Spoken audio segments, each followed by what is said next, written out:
I've been working outside. Working. I was gonna say the same thing. Like, whatever.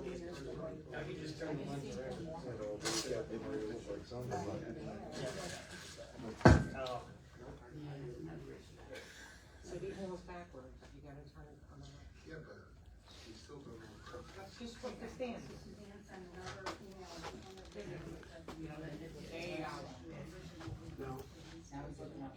There, you happy? What is wrong with that? Yeah, I think you have to rotate the camera, she said. Are you talking about rotating it? You have to hit it so it's not. Let's see it. Look, see? But it's backwards, like you're sitting over here. Taking a selfie. Or you're sitting over here. She says, all you got to do is hit go live. Oh, it's got them at the opposite ends of the table. So now you want me to turn this thing around and do it this There way. we go. That's not what you told me. Turn this way. Why? You have to put an L and an R on the camera like that. That's my tricks. That's my trick.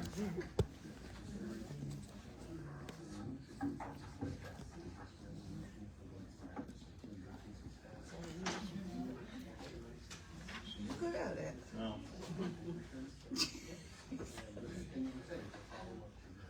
That was easy, Mike. Yeah. You're good at it, but just think, 5 to 6 years, you're gonna be perfect. Hey, people don't watch it, I mean, at that. Turn my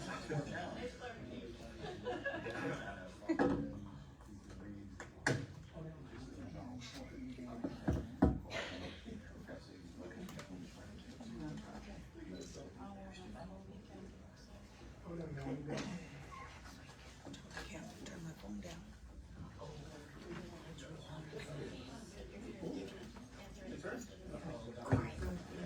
All right, good evening, everyone. It's 6:30. I'll call this meeting to order. Would you please rise for Pledge of Allegiance?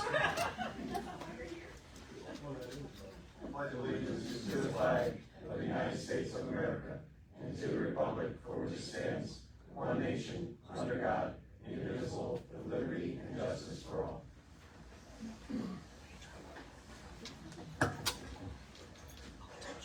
Okay, we have one public hearing tonight.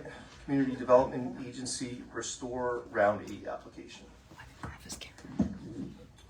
Thank you. Good evening. My name is Kristen Trovey. I am the chairwoman of the Port Jervis CDA. I am standing in on behalf of Valerie Majinski, our executive director, because she is on a much-deserved vacation this week. This public hearing is a Restore New York grant requirement to give the public the opportunity to ask questions and make comments on this grant project or suggestions for similarly designed projects that fall under the following guidelines. New York State Empire Development is responsible for this grant program. The Restore grant is designed to demolish, deconstruct, rehabilitate, and or reconstruct vacant, abandoned, condemned, and or surplus properties. Additionally, funds can be used for site development needs related to the project, including but not limited to water, sewer, and parking. All projects require no less than 10% of the aggregated award or award amounts and matching contributions. An important goal of the Restore New York is to revitalize urban centers, rural areas, and disadvantaged communities. Currently, the city of Port Jervis is considered to be moderately disadvantaged by New York State, and as such is eligible to apply. It is anticipated that upon completion, the projects funded by Restore New York grants will attract individuals, families, and industry and commercial enterprises to the municipality. It is further anticipated that the improved community and business climate will result in an increased tax base, thereby improving municipal finances and the wherewithal to further grow the municipality's tax and resource base, lessening its dependence on state aid. Strong emphasis will be placed on projects from economically distressed communities. Strong emphasis will be placed on project feasibility and readiness. And the major criteria include project feasibility, project readiness, transportation and utility readiness, and environmental readiness. Applicants that can demonstrate that plans are in place, project financing has been committed, and that the project is expected to start within a year of the Restore New York award will be considered more competitive. There is a $500 application fee. In this instance, the city is considering performing as a pass-through for up to $2 million for one project, which is the demolition of 29 Front Street and the subsequent reconstruction of a mixed-use 7-story building with storage in the basement, 2 to 4 commercial units on the first floor, and 6 floors of apartments consisting of 32 apartments, primarily 1 bedroom. All costs for the project, including the match, will be the responsibility of the developers, which is MC Land One Development LLC. The contractors understand that this is a reimbursement grant. A letter of intent to apply was previously approved by the Common Council and received and accepted by Empire State Development. Proof of funds and a check for $1,000 for advertising and application costs have been supplied to the city by MC Land One Development LLC. They commit to providing all materials necessary for a full application. This public hearing and 3 consecutive days of advertisement of the project at 29 Front Street have been duly publicized. This same project was submitted for Restore Round 7 and the Downtown Revitalization Initiative, neither of which have been awarded yet. And for consideration, a resolution for application approval is before the council this evening. Anyone have any questions?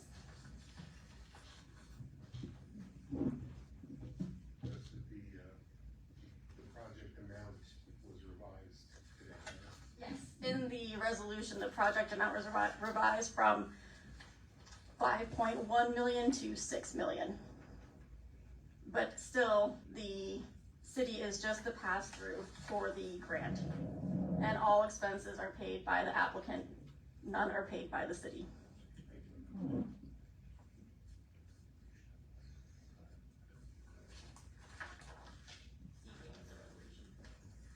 Yes. You want to do that now, or do you want to do it? We need to close the public hearing. Yeah. We need to see if anyone from the public. Anyone else further from the public?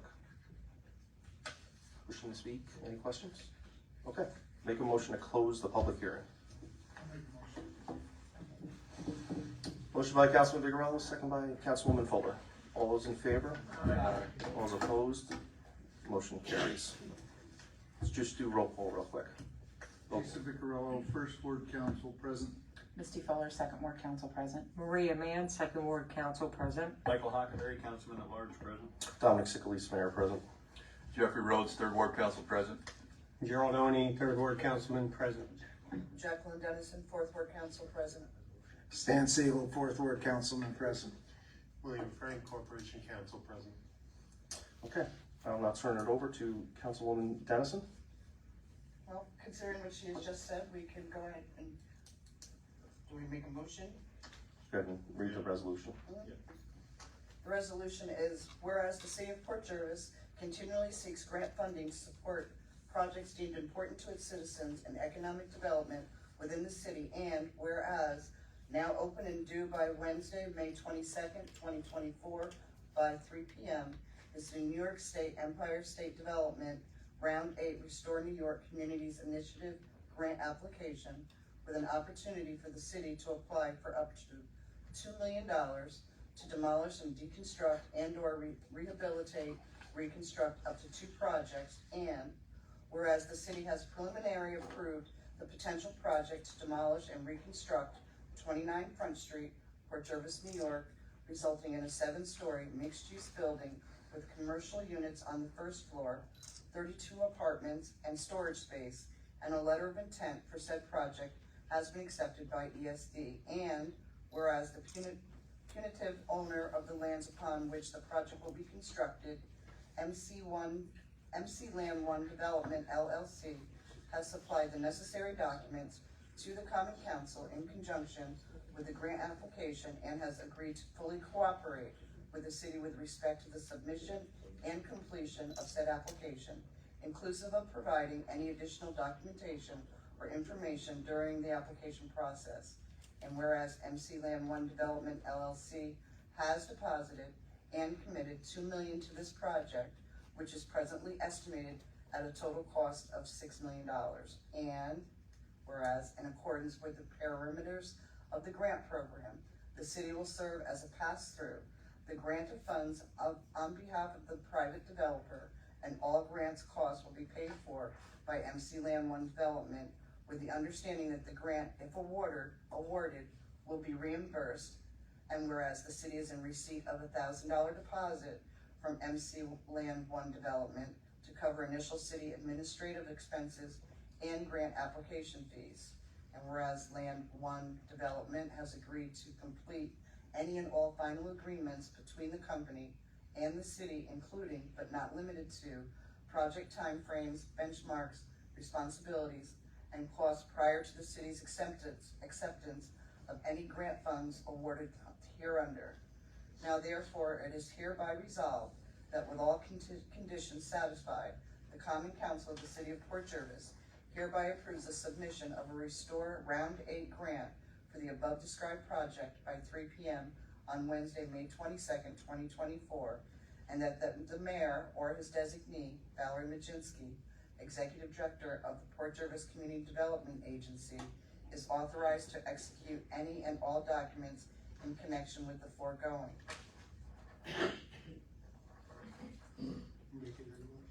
I make a motion. Do we have a second? Second by Councilwoman Fuller. Any discussion? All those in favor? Aye. All those opposed? The motion carries. Could I say something? This is just to apply for the grant, doesn't mean we're gonna get it. I would suggest to those people that have contacted any council people that if you do not like the idea of tearing down a historic building, that you should contact the state and let them know about how you feel about that. Thank you. Thank you, Councilman. Presentation tonight, Dr. John Bell, the Port Jervis School District budget presentation. Dr. Bell? Thank you, Mayor. Well, my dad always said, don't bury the lead. Here's the lead. Everything I talked to you about tonight has no tax impact. So that's really good news. Good way to start. Yeah. Well, I'm sure that's the You'd be million-dollar proud. question, right? Everybody wanted to know, right? He will be very proud. So in the brochure that you have in front of you tonight at the council table is the brochure that was put in the mail. It was put in the mail from BOCES on Friday, so you should start seeing it in your mailboxes. If you didn't today, you should see it in the next couple days or the next couple of months, depending how the post office makes out with it. We'll see how that goes. So, but all this information is also on our website. If you go on the school district website, pjschools.org, there's a yellow banner across the top, and you just click on there, and all the budget information is listed there as well. First off, we'll start with the budget. The budget is growing by $6 million from $90 million to $96 million. There is no tax increase. The biggest driver of our budget increase is a relationship that works nice on both sides. There's an increase in cost for debt service, for bonds that we had to take for projects. But then there's matching state aid on the revenue side. So both sides move together. So that's why the budget can grow without any tax impact. And again, we just are looking for four things when we develop our budget and set our priorities. Improving academic programs, increase extracurricular activities, upgrade our facilities, and then the fourth and final one, but not the least important, is school safety. We've spent literally millions of dollars on school safety in the last year and a half, and it's just the world we live in. Unfortunately, it's the world we live in. Who would have ever thought it when we were kids, with the things we have to think about today, but that's what we have to do to make sure everybody's safe inside the school. So it's become a big component. It's one of the four pillars of what we do with the budget. There are our budget priorities. Last year, in addition to the budget and the school board elections, we came to you with 4 other referendums. This year, we're only coming with 3 other referendums. But before I talk about those referenda, on page 2 is a list of the 6 people who are running for 5 seats on the board. The way our board works is there are 9 people on the board. Everybody serves a 3-year term. So if the way the rotation works, there would always be 3 people up every year for a 3-year term. But we had 2 people who had stepped down, and they each have a year left. So we're actually going to have the 3 normal 3-year terms, and then we'll have 2 1-year terms. One was Annie Foster, and one was some guy named Hockenberry was the other one. So the way it'll work is the top 3 vote getters will get 3-year terms, and the people who finish 4th and 5th will get 1-year terms, and the person who finished 6th might be a little disappointed or might be a little relieved that they don't have to spend their Tuesday nights with us. So we'll see how that goes. But there are 6 people. The people currently sitting on the board who are running at this time are Jason Kamar, who's looking for a second 3-year term, Michael Witt, who's right here, who was appointed last year, or was elected last year to a 1-year term, and the other one is Mark Green, who sits on our board now. He was appointed a few months ago. And then Kathy Sadagiani, who was on the board for almost 20 years and had left the board, is looking to come back. And there are 2 new people running this year, Joe Andriak, who has 2 kids in the district, and Lynn Hendershot, who's a retired secretary from the district, who has 2 kids who graduated. Actually, everybody has 2 kids, either in the district or graduated from the district, out of all 6 of them, so it's kind of neat. I neglected to introduce one of our other board members, Flo Santini, who's been on the board for 20 years, and she's not running for re-election, so this will be the end in June. So, but she tells me I still have to bring her Dunkin' Donuts coffee up to the town hall, even though she's not on the board anymore. And then my assistant superintendent for business, John Tim, is here tonight. He's going to fill in any gaps that I leave out, okay? Back to page 1. The 3 other referenda that are up for the voters. First is another capital project. To remind you, we had phases 1 and 2 were approved way back in 2020. Phase 1 was the renovation of the 100-year-old middle school, which we're about in the bottom of the 8th inning in that project. We're getting there. Phase 2 was renovations to ASK and the high school, mostly to make ASK ready to become a middle school. Things like a wood shop, a home ec room, things of that nature, a band room. And then phase 3 was the project that the voters passed last year, and that was renovation work to the high school auditorium, a new high school library, and renovations to Gwinnett Field and Chase Field. So all those projects total a little over $80 million. They're all at different stages of the process, but they're all due by August 31st. So we're gonna have a crazy next 4 months to make this happen. It's, you know, with any construction project, it's right to the finish. I said, I'll be cutting the ribbon on one side of the building, and the contractors will be running out the other end of the building at the same time so the public doesn't see them. Speaking of that, August 31st, and you'll get formal invitations, but August 31st at 10 a.m. is going to be open to the public. We'll have a grand reopening, ribbon cutting, and tours of the old middle school, which will become the East Main Elementary School. So Saturday, August 31st at 10 a.m. So we're going back to the East Main Elementary School, and then the building is also being dedicated to Mr. Tom Hoppy, who was the principal for over 25 years and actually served on this council for a short time too. We thought nobody better than him, because when you think of that building, he's the first person you think of. He's 92 and he plans on coming from Mississippi to be here on that day, God willing. So his kids live all over in the South, and I think they're all coming. So it'll be a really great day for Mr. Hoppy, to say the least. So they were phases 1, 2, and 3 that are all in the process. Now we're going to the voters asking them to approve phase 4, which is $26.5 million. 83% of it will come from the state, 17% will come from our 2 different savings accounts. One's called capital reserve and one is called fund balance, but basically they're our savings accounts. So there's no increase in taxes for this work. A tremendous amount of work up at Bicentennial School in Cutterbackville.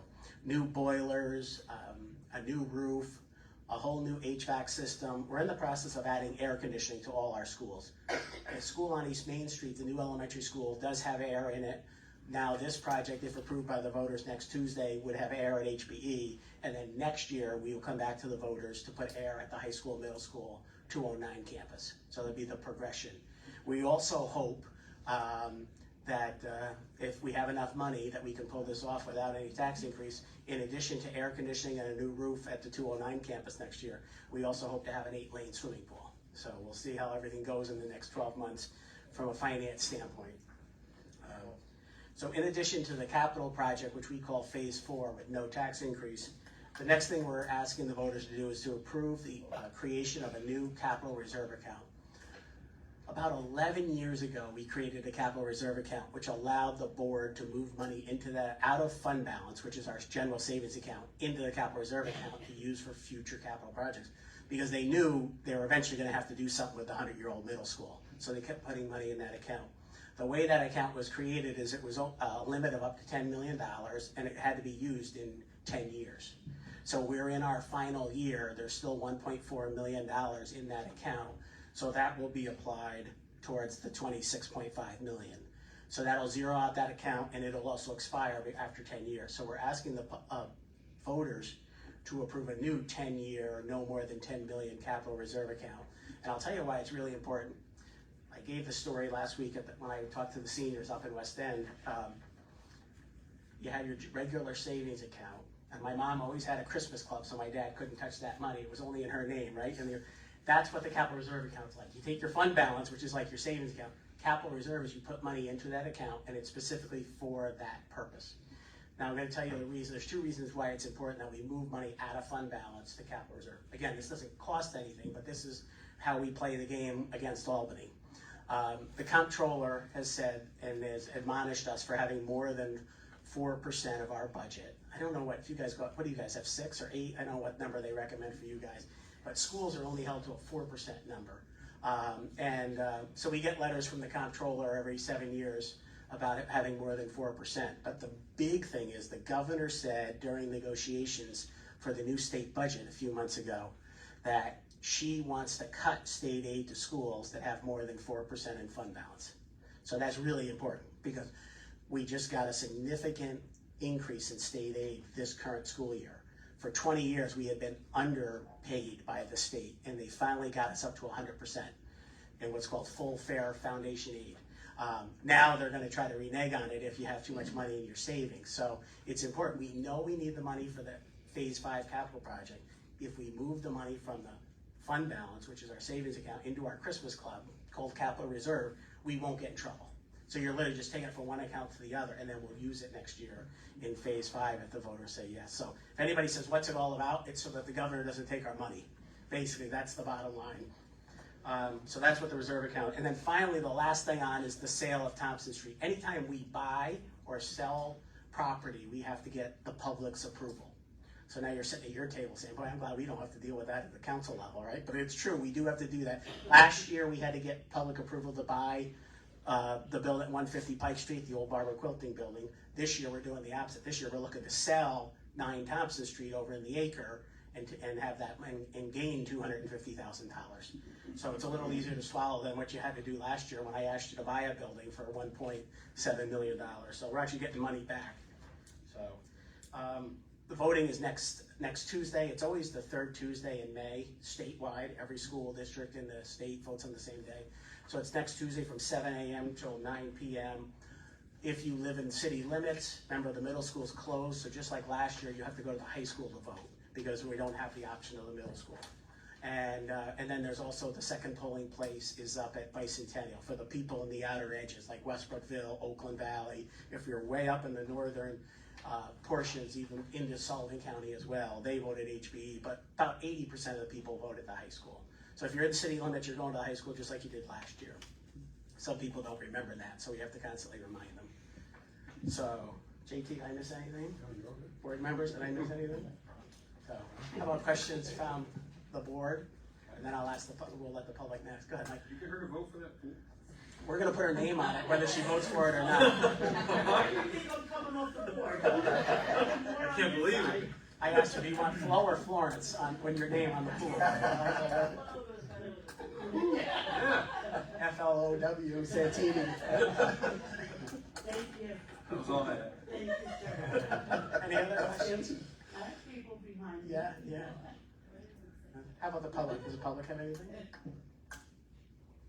So next Tuesday, 80% of you, well, probably almost everybody here will vote at the high school, and no tax increase. This is also, I forgot to mention, this is the 4th year in a row of no tax increase, which we're really, really happy, because even small tax increases add up over time, you know, and we're really lucky. Most districts in the state get about 1/3 of their budget from the state and 2/3 from their local taxpayers. We're the opposite because we're a poorer community. We only get about 1/3 from, I think it's 29 million actually, that we get from local taxpayers.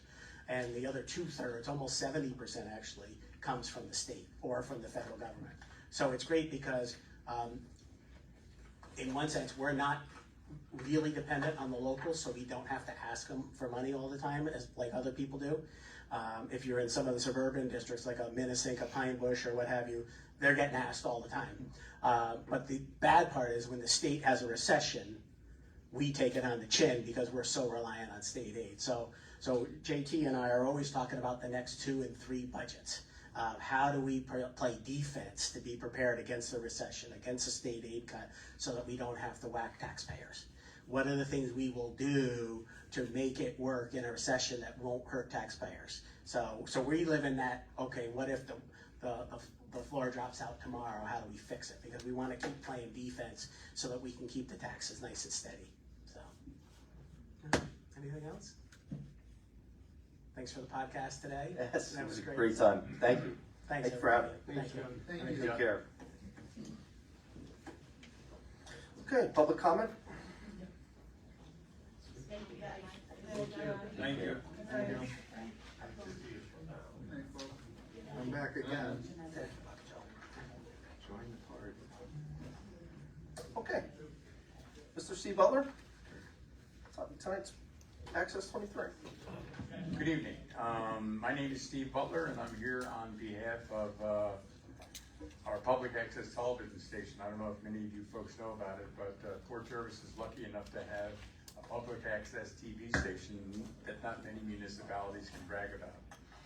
I think some of you, and I'm looking at Jerry over there, might remember this TV station was originally established through a franchise agreement that was done with the city council with Time Warner Cable about 40 years ago.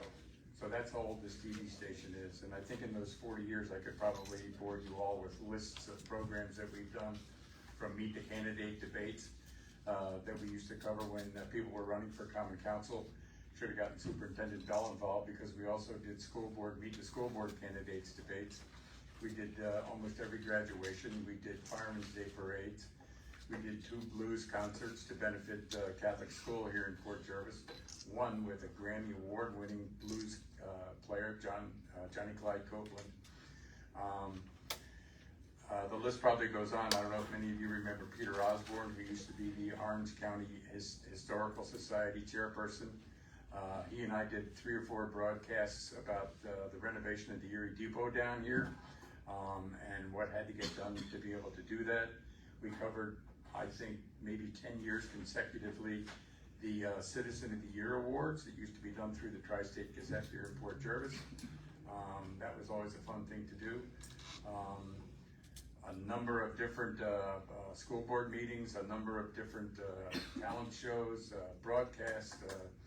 Marion Roner's Cub Scout troop was in here many times. We did live telethons here in the city council chambers.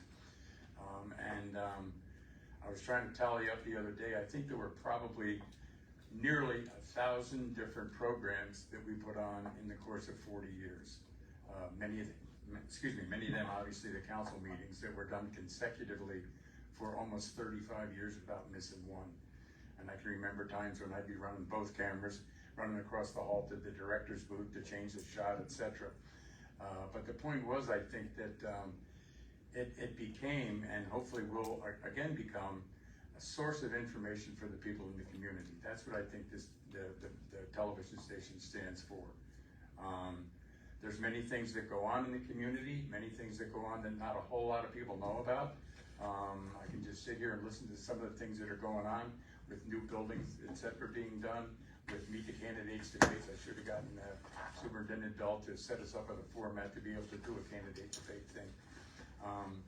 But again, I think the biggest benefit to having a public access TV station goes to the people that are in the community, and not only in Port Jervis, but also in the town of Deer Park. Our signal is carried on Spectrum, and I had some unique experiences with the people at Charter Communications for the last year. I was personal contract with the Director of Operations in New York City, trying to reestablish the TV station down here. Thank you to you guys for voting on the franchise agreement for the reestablishment of the TV station.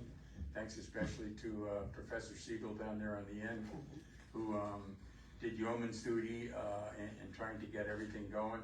Thank you also for building a studio here. I'm not sure that many people in the public are aware that the station has kind of risen from the ashes again. It was kind of defunct for at least over a year once the city sold that building around the corner. But I think in the years prior to that, it became a very well-established, well-known, and very well-run source of public information to everybody. Now what I'd like to do is to just basically speak to the public at large and just say that like anything else, like any other organization, you can't make anything happen unless you have the people and the resources to do that. We now have 80% of the resources that we need to do it. There's still some equipment that we have to purchase.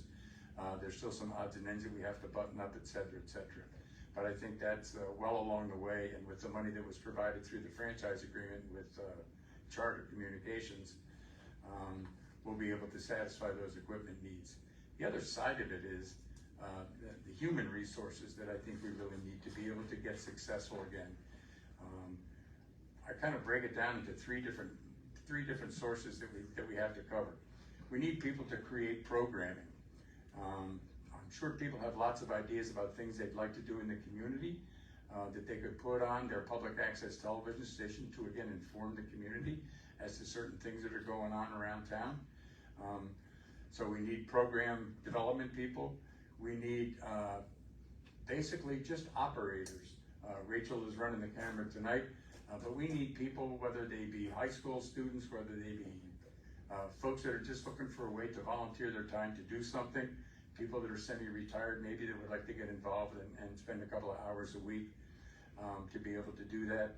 And thirdly, we need some people with some technical experience.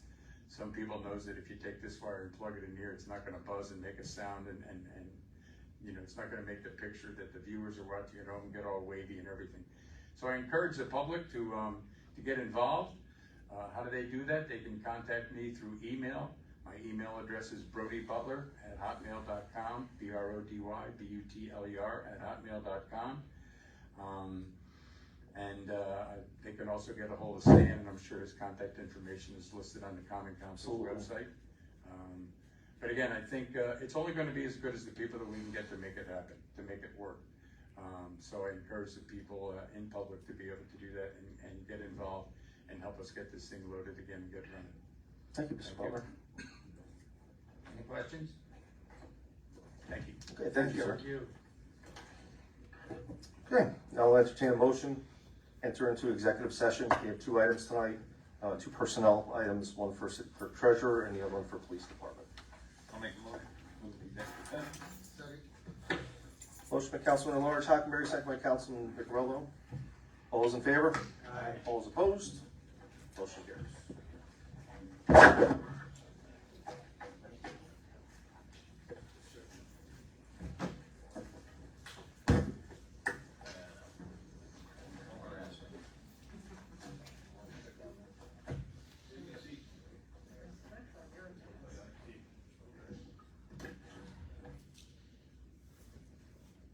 That's still on.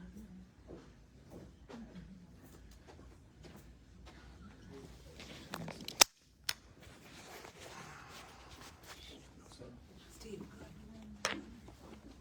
should hopefully generate some interest.